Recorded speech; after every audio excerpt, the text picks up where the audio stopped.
2.8.0 beta pfSense on FreeBSD 15. Apparently on April 1st, which I thought was kind of a joke, Netgate released a blog post talking about the new pfSense 2.8 beta. And yes, this is legitimate. And this is a big long post, a lot of new features mentioned here. 80 minutes later. But what really got my attention was right here. They have a new PPPoE backend. Instead of using MPD backend for PPPoE, specifically for client, they're using if PPPoE. And they talk right here, this new backend is more efficient, enables much faster speeds over PPPoE interface. So this really got my attention. For those who are not aware of this, the current PPPoE implementation or backend is very slow on pfSense.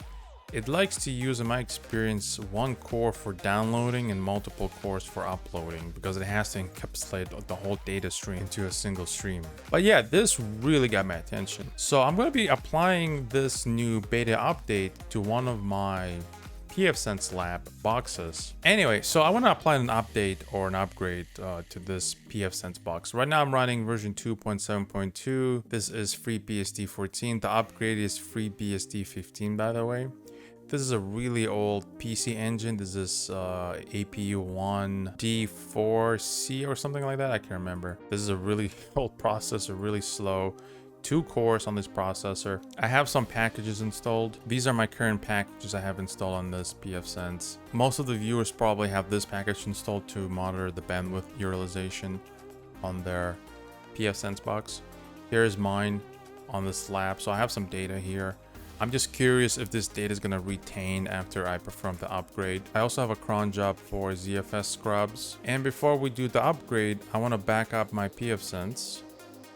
I want to include all of my data here. I don't want to skip anything here. I don't want to skip any packages. I don't want to skip any RD data. I'm going to include extra data. I'm also going to include my SSH key. I'm not going to encrypt. This is a lab environment. Download my config file.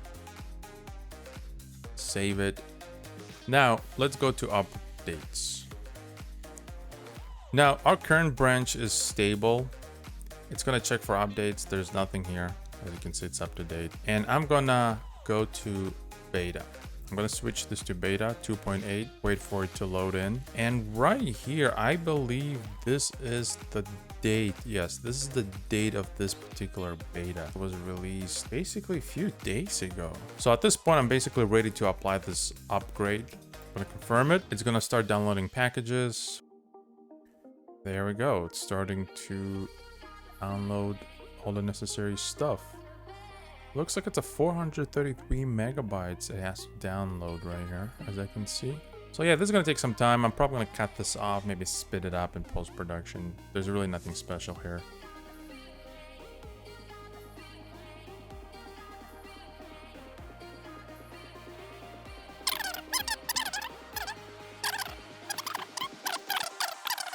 Okay, so it's restarting at this point. So because I have a serial interface connected to this pfSense box, we get to see the actual backend, I guess you can call it backend, when it's booting up or going through a shutdown sequence technically right now. And we get to see the actual boot up sequence and upgrade sequence. And be very patient, this will take very long time.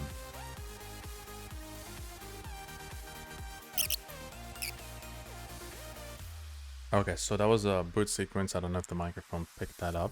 Or finished completing boot sequence. But on a console, it's still not finished booting up. We don't have the menu, so we still have to wait. Let's reload the web page. Actually, it's back in. Oh, that's interesting. Oh, I'm able to log in, but there is no menu on this. There should be a menu here. Okay, let me restart this terminal. No, there's no menu, but it made the boot sequence completion sound. So that is really strange. Anyway, so we're running 2.8.0 beta pfSense on FreeBSD 15. And that pfSense feature I spoke about earlier, you actually have to enable it under Advanced Networking. Scroll down and you have to check that, save it, restart the pfSense, and you'll be using the new if_PPPoE backend, which is built into the kernel, apparently. That's actually pretty good that it's built into the kernel. Should be much faster. So if you want to see me benchmarking this APU one before and after with this new backend, don't forget to subscribe. Thank you for watching, and I'll see you next time. Oh yeah, I forgot to mention, so let's see if our packages are still here. No data, so data didn't get migrated. Let's update the graph. Graph is enabled, so no data, that didn't get migrated. My schedule for CFS scrapping, that is still here, so that's good. My packages, let's see what packages I have. The next morning. My packages are here, they're all updated automatically. That's good, but that's pretty much it. Take it easy, make sure everybody has a good time.